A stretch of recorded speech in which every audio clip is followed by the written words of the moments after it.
Umar bin Khattab merupakan sosok sahabat Rasulullah SAW yang memiliki sifat yang kuat, tegas, berani, dan bijaksana. Sosok Umar sangat lekat di ingatan para kaum muslimin, bahkan kisah wafatnya selalu dikenang dan tak lekang oleh waktu.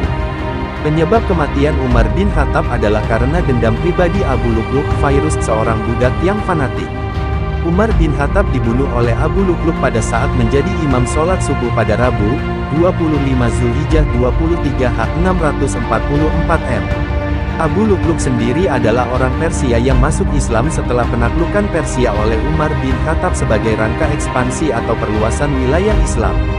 Pembunuhan tersebut dilatar belakangi oleh rasa sakit hati Abu Lu'lu' akibat kekalahan Persia yang kala itu merupakan negara adidaya. Abu Lu'lu' membunuh Umar bin Khattab. Terdapat penyebaran konspirasi yang dilakukan oleh musuh-musuh Islam dari kalangan Yahudi dan Persia.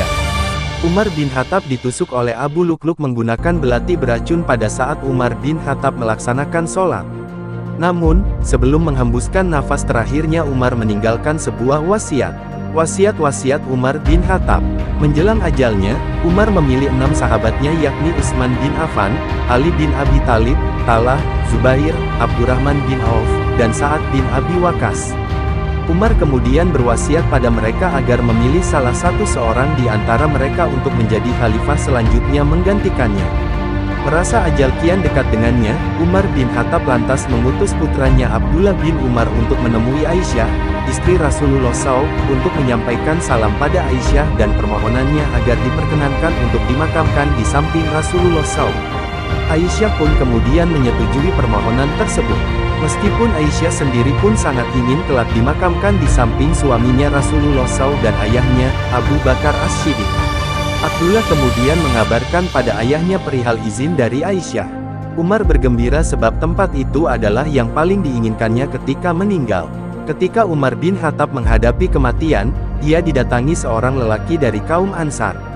Lelaki itu berkata padanya, "Bergembiralah wahai Amirul Mukminin atas kabar gembira dari Allah yang berupa ampunan atas dosa-dosamu yang terdahulu dengan masuknya engkau dalam Islam, juga dijadikannya engkau sebagai pengganti Rasulullah dan engkau menjadi pemimpin yang adil, dan bergembira pulalah engkau atas nikmat kesyahidan yang sebentar lagi kau dapatkan setelah ini semua."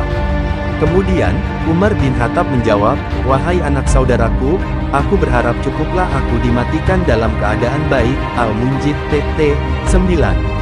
Kepemimpinan setelah Umar bin Khattab. Setelah wafatnya Umar bin Khattab, Utsman bin Affan mengambil alih jabatan khalifah. Itulah kisah meninggalnya Umar bin Khattab, salah satu khalifah kebanggaan umat muslim. Umar bin Khattab membuktikan bahwa kematian bagi orang yang beriman lagi saleh adalah kabar baik karena segala amalan baik yang telah dikerjakannya selama di dunia akan menolongnya di akhirat kelak.